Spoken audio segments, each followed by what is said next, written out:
Manchester United move a step closer to signing Bayern Munich's Matias Tel on loan with a buy option. Marcus Rashford to Aston Villa now looking likely, with the two clubs negotiating over a January loan move. Casemiro exit and Malacia exit also looking incredibly likely in the final days of the window. These are some of the stories we will be discussing on this morning's show. But before we get into that, please do me a small favour. Make sure to subscribe to the channel. We're only 2 subscribers away from 40,800. So go and do that right now. And be sure to like the video as well. Let's try and see 500 likes on today's episode. Right. But before we get into today's video, what I've got to ask you today is this. What are your score predictions for the Manchester United game against Crystal Palace tomorrow? Let me know your thoughts in the comment section below. We will start the show off there. We will do a little bit of a preview. And the main kind of talking point for me is, will we see Kobbie Mainoo in that number 10 role? I hope we do, because I thought he was absolutely phenomenal against FCSB Bucharest. I thought he was amazing, in fact, I would say, in that more advanced role. And it was very interesting to see what Ruben Amorim had to say after the match when asked about Kobbie Mainoo. And Ruben said that Kobbie's been struggling with the defensive side of the game, and that's why he's not been playing so much. So obviously before Thursday's game, Kobbie was playing more of like a CDM, wasn't he? And you know what? I agree with Ruben. I don't think he's particularly impactful in that position. I don't think his defensive attributes are better than his attacking attributes. I think going forward, Kobbie Mainoo is absolutely lethal, but I think defensively he gets a little bit lost at times, and I think putting him further up the pitch will definitely unlock his potential. So, I mean, the biggest example of this is this, right? In the first half against FCSB, Kobbie Mainoo played as a CDM, and then in the second half, he got moved forward into the number 10 role, and it was like not light and dark. He was phenomenal in that second half. So really hopeful that we see Kobbie Mainoo again in that more advanced role. Maybe that means that Bruno Fernandes drops a little bit deeper. But I'm feeling quite hopeful against Crystal Palace, to be honest. I think we've got a bit of a momentum building now, don't we? I think we've won 6 of the last 7 games.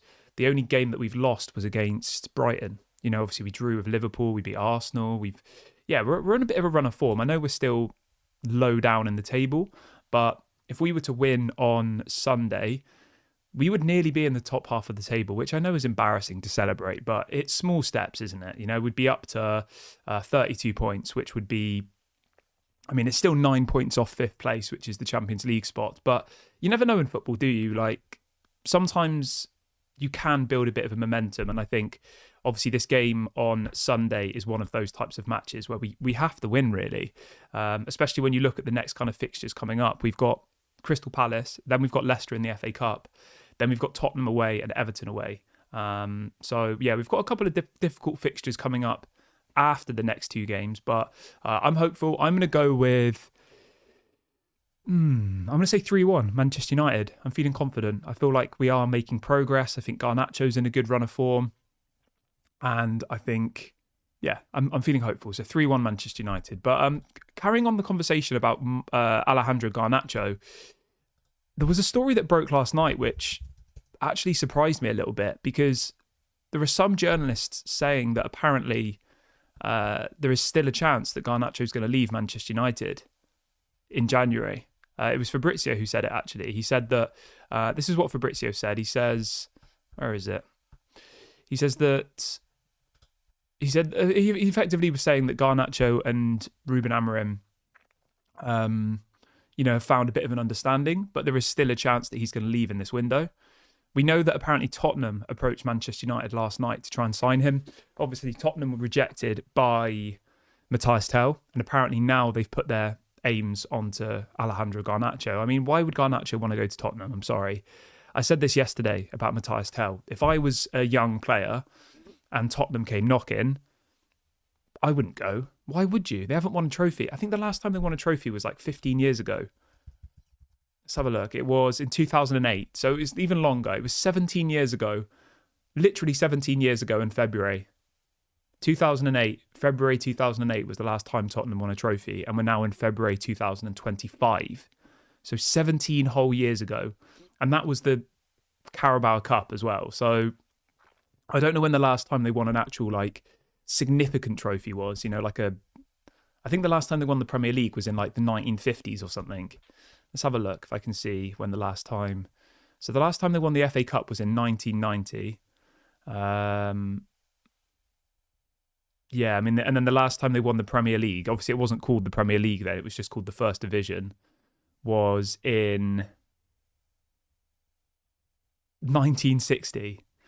And I honestly think that if I was a young footballer and Tottenham came knocking, I would rather go to Saudi than go to Tottenham. Like, you're not going to win anything at Tottenham anyway. You may as well go to Saudi, get life-changing amounts of money, and then in a couple of years come back to the Premier League. So it's all good and well Tottenham inquiring for Garnacho, but I don't think we'd sell him to Tottenham. And if we did, I'd be asking for, I don't know, 100 million for Garnacho now from Tottenham, knowing that they've offered 60 million. They offered 60 million for Matias Tel, who I think has played like 100 minutes this season for Bayern Munich and is nowhere near as prolific as Garnacho is at the same age. So, yeah, I think the likelihood of them signing Garnacho is pretty much zero, but obviously it's a news show, so I'll bring you guys in the news. But let's jump back over to Matias Tel then quickly, shall we? Because obviously we know, as I said, that that Tottenham have been officially rejected by Matias Tel. He doesn't want to move there, having had a bid accepted by Bayern Munich for £60 million. I think it was £60 million. But the story this morning is that Manchester United are still confident of signing Matias Tel, and there are multiple journalists saying that apparently Matias Tel wants Manchester United or nothing. He says he'd rather stay at Bayern Munich or move to Manchester United. He doesn't want to go to Chelsea because he doesn't think that he'll actually get in the team. He doesn't want to go to Tottenham because, let's be honest, it's Tottenham. Why would you want to go there? And he wants to come to Manchester United. And I think people will be like, oh, why does he want to go to Manchester United? We spoke about this yesterday, right? The last 10 years for Manchester United have been the worst in our recent history, obviously since Sir Alex left. I know if you go back decades, we were awful as well, but the last 10 years have been awful, right? We'd all agree on that. But in those last 10 years, we've won, I think, 2 FA Cups, 2 League Cups, we've won a Europa League. We've won like 6 or 7 trophies in the last 10 years, even though we've been absolutely terrible. So when you look at it like that, and obviously you look at the prestige of Manchester United, you come to Manchester United and you have this rich, long history. Whereas you go to Tottenham and, I mean, what history did Tottenham have? Nothing really, and that's being kind. So I can see why he would still want to come to Manchester United. We are one of, if not the biggest clubs in world football. Yes, we're going through a bad spell at the moment, but even in a bad moment, we still win trophies. We're still a top club, whereas teams like Tottenham have never been a top club and never win trophies. So I can understand it. I know like rival fans are like, why would you go to Man United? Man United are rubbish, blah, blah, blah. You know, Arsenal fans seem to say that, a team that have won 1 trophy in 6 years with a manager who they say is amazing, who's literally won 1 trophy in 6 years. You know what I mean? Like, at the end of the day, football's about winning. Football's about winning trophies. That's what players will be remembered for. No one's going to remember in 20 years that Arsenal under Arteta challenged Man City a couple of times, are they? They're going to be like, he was there for 6 years, he won 1 trophy, overall it was a failure, realistically. You know, I know Arsenal have been a good side, but still, do you know what I mean? People will be remembered for what trophies they won, and even though Erik ten Hag didn't succeed in the end, he won an FA Cup and he won a League Cup, which is more than what Tottenham and Arsenal have done in that same period. So I can understand why he wants to come to Manchester United.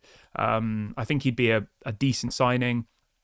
And Fabrizio saying this morning that apparently it looks like it will be a loan with a buy option, which is interesting. I would be happy for that.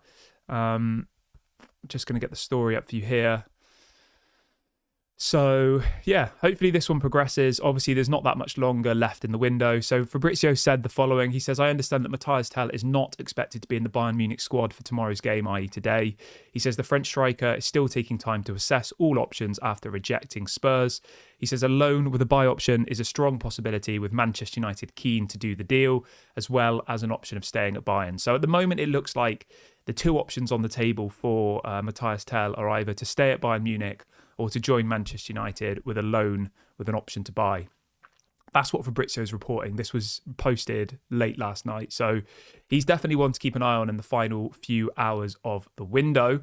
I would really like to see him. I think it would be a quality deal to do. But let me know what you guys think about this one. Do you think he'll improve our team? Yeah, let me know what you think. Everyone who's just joined the video, if you could do me a small favour, could you please like? We're trying to hit 500 likes on this episode. We've got over 500 people watching live now, which is absolutely amazing. YouTube is annoying, but the more people that like this video, the more that it will show the video to other people. So make sure you do that now. And we are, I think, literally about to hit 40,800. We're one subscriber away. So go and do that as well right now. And let's get to the next milestone. The next milestone is 41k, really, isn't it? So go and subscribe right now. But yeah, keeping on the topic of Matias Tel, wages aren't expected to be a problem. Manchester United have apparently already spoken to his agent, and wages won't be an issue. He's not on big money at Bayern Munich at the moment. He's currently paid about £80,000 per week, which is not very much in the grand scheme of things. If you think about the fact that Anthony has left Manchester United, and he was on around 150k a week, I believe, with Real Betis paying 84% of his wages. So if we do a quick calculation, that would be 126 grand a week that Real Betis are giving us for Anthony, and we'd have to give Bayern Munich about 80 grand a week for Matias Tel. So you can see where the money's coming from. And obviously we'll talk about Rashford in a minute, but it looks like he's going to be leaving as well. So we definitely have the money to do this deal. We don't need to sell anybody to do this deal because it is just a loan. It's not a permanent transfer. And I think, if we do a loan with a buy option, emphasize the word option. So if he comes to Manchester United and he does well, we can make it permanently. If he comes to Manchester United and he doesn't do well, we can send him back. That's what we need to do here. I don't think we're desperate enough to be like buying somebody like this for 50, 60 million at this point. We don't desperately need him. I don't think, obviously we broke the story last night that Manchester United are looking at signing the Sporting Lisbon winger, Kenda, I think his name is. Yeah. So yeah, they're looking at signing. Oh, has he deleted it? Oh no. Yeah. Giovanni Kenda, obviously who plays in a similar position. Although, to be fair, Matias Tel is more of an out-and-out striker than a winger, but he is versatile. So, yeah, we'll be interested to see how this one progresses. I think Manchester United will end up with Matias Tel. I've thought this for a while. There are multiple reliable journalists saying that apparently Matias Tel only wants Manchester United. That's his priority. He either wants Manchester United or to stay at Bayern Munich. And I can understand why, because, Bayern Munich, whether you agree or not, are one of the biggest clubs in the world, right? In Germany, they're obviously the biggest club. They've got a big fan base. And moving from Bayern Munich to Tottenham is a step down, whereas moving from Bayern Munich to Manchester United, in my opinion, is a step up. It is. Bigger stadium, bigger fan base, probably earn bigger wages, bigger audience watching the games because obviously it's Premier League. Your profile as a footballer goes from maybe here to here. And we've spoke about this before, and a lot of footballers these days are really, really focused on their brand, on their image, on their kind of future. And that a player that comes to Manchester United will, whether or not they'll succeed on the pitch, their brand will still get bigger. Whereas if you go to Tottenham, no one's going to care. Tottenham have a relatively small fan base compared to Man United anyway, So yeah, I'm excited about this deal. I think he'd be absolutely quality. There is still apparently Arsenal sniffing around for him, but I don't think he's what Arsenal need, to be honest. Arsenal need a clinical, proven goal scorer, and they have the money to buy one outright. They're trying to get Ollie Watkins. So, yeah, I don't think Arsenal are much of a threat at the moment. But we'll see. We'll see how it progresses. But, yes. Let's see what people are saying in the chat. Welcome to Ahmed, who's just joined the Daily Red Devil Members Club. Thank you very much for your support. Really, really appreciate it. If you do want to join the Members Club, I would, of course, appreciate it. I don't really ask people very often, but as somebody's just joined, I'll do a little plug for it. I've just dropped a link into the chat. Please do join the Members Club if you are in a position to do it. It really helps me out. It helps the channel out.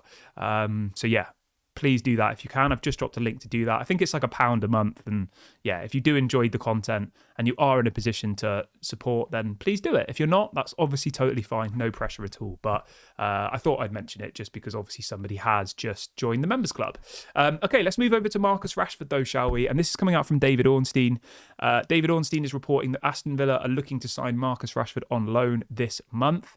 He says that Marcus Rashford's preference is still to join Barcelona, and he would need convincing to join Aston Villa. I don't understand this at all.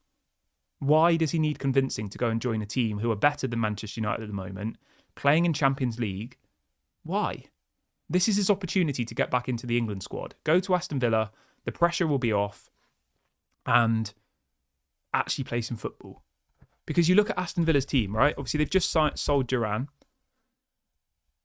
He would probably get in the team. Maybe not as a starter. I'm just going to have a look at who else Aston Villa have got in their kind of starting 11. Let's have a look. So, as their wingers, they've got Leon Bailey. They've got Donnell Marlon. Ollie Watkins. Morgan Rogers. They've got some decent players, to be fair, but as far as I can see, they don't have that many left wingers. I think he'd be a really good signing for Aston Villa. I think he'd go there and he'd do well. He would suit Unai Emery's style of play. And at the moment, Aston Villa aren't really a rival in the Premier League. They are 8 points ahead of us. So, I mean, maybe we catch up with Aston Villa, but I think it's unlikely. So, yeah, I think we should definitely be looking to do this deal. Obviously, they sold Moussa Diaby, didn't they, last summer? And they sold that Jaden Philligan guy to Ipswich. So they are looking for attacking options to bolster their attack. Hopefully this one happens. Fabrizio's been talking about this deal as well. He said this morning, where has it gone? He said, where are you? Rashford. Let's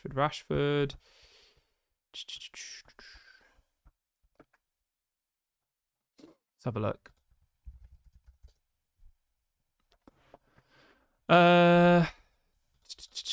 Yeah, where's it gone? I've lost my story.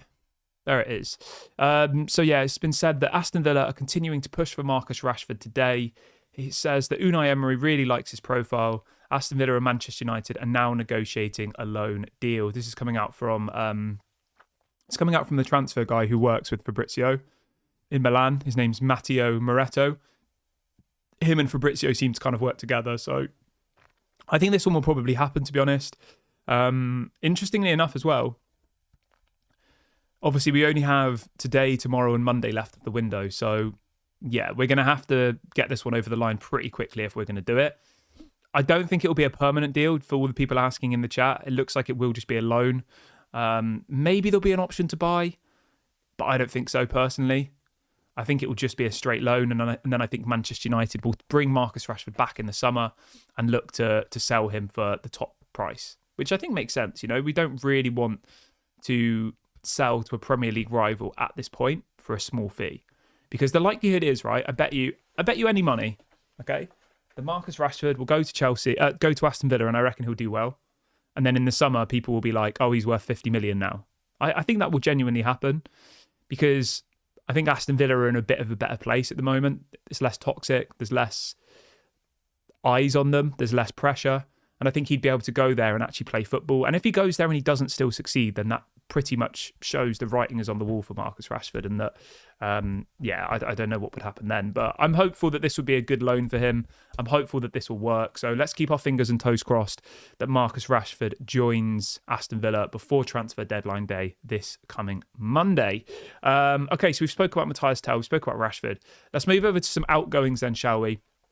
And let's talk about Malacia, because it looks like Malacia will be heading for the exit door.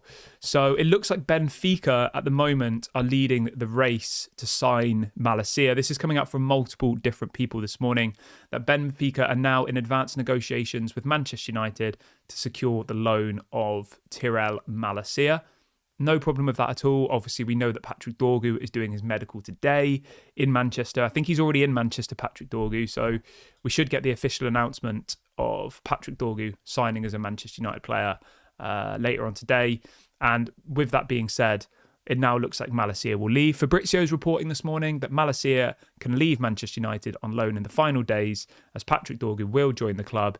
He says that he's an option on Benfica's list. More clubs are also keen. So yeah, it looks like Malacia will be on the way out. Again, another player who's on relatively high wages, which would help us fund the Matias Tel deal.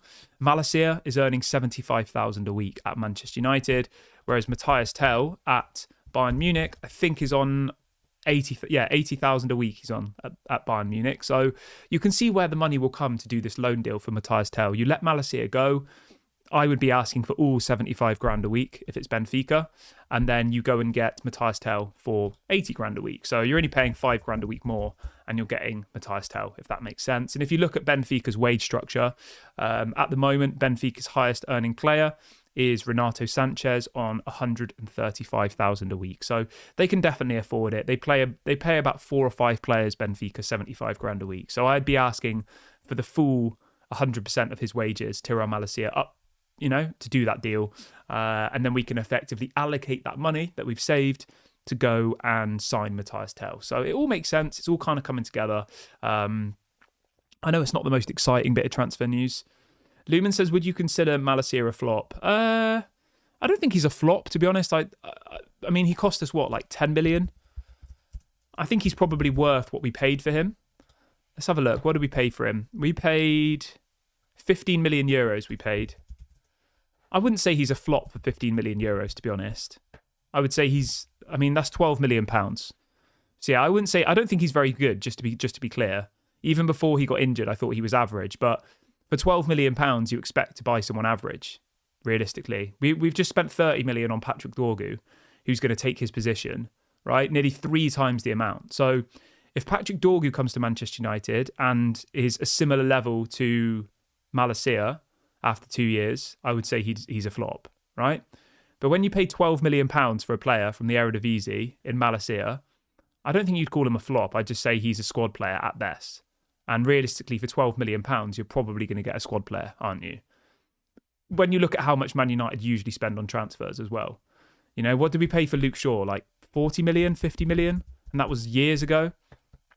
We paid nearly 40 million for Luke Shaw. So Luke Shaw cost us nearly 4 times the amount that Malacia cost in the same position. Or if you look at Wan-Bissaka, again, who plays in one of the wing-back positions, Malacia from Crystal Palace cost us 55 million euros. Wan-Bissaka cost us 55 million euros.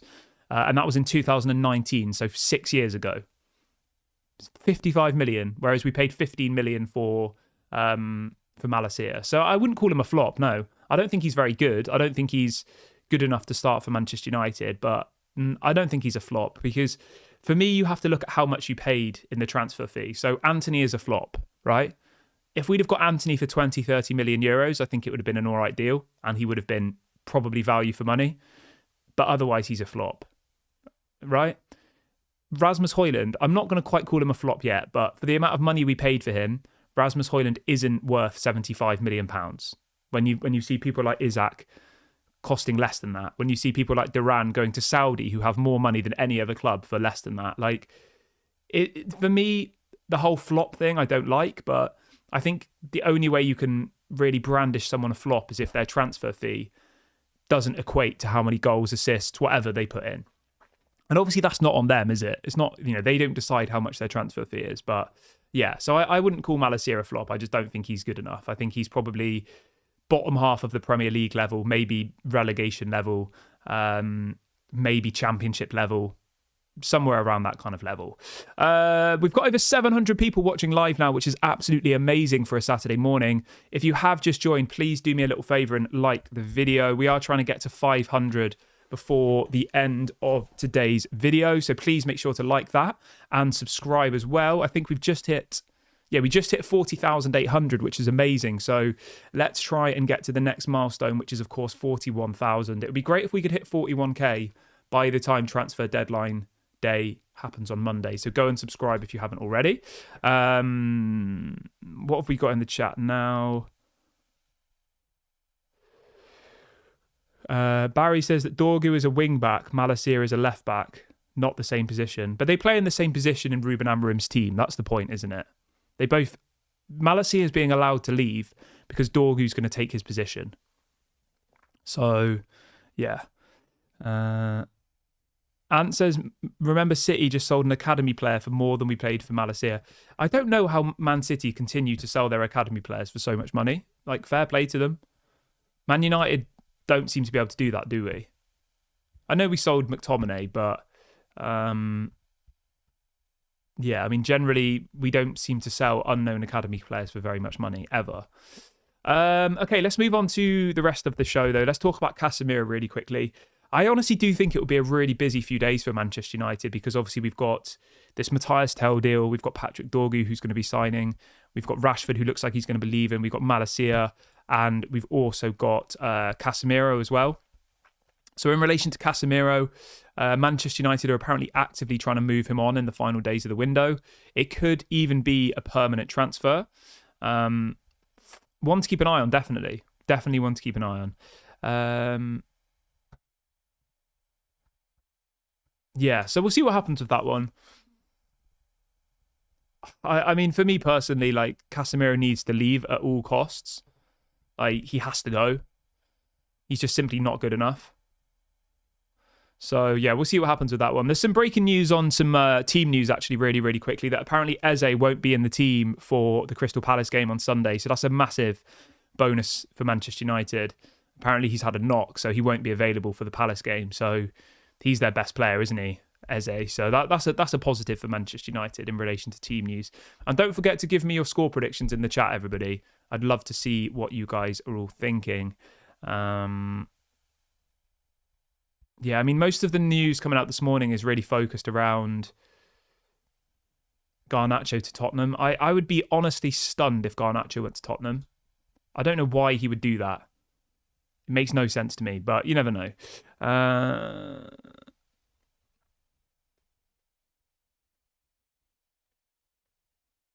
Somebody in the chat says that views and comments affect your algorithm, by the way, not likes. That's according to Mr. Beast. Fair enough. I didn't know that. Thank you for the insight.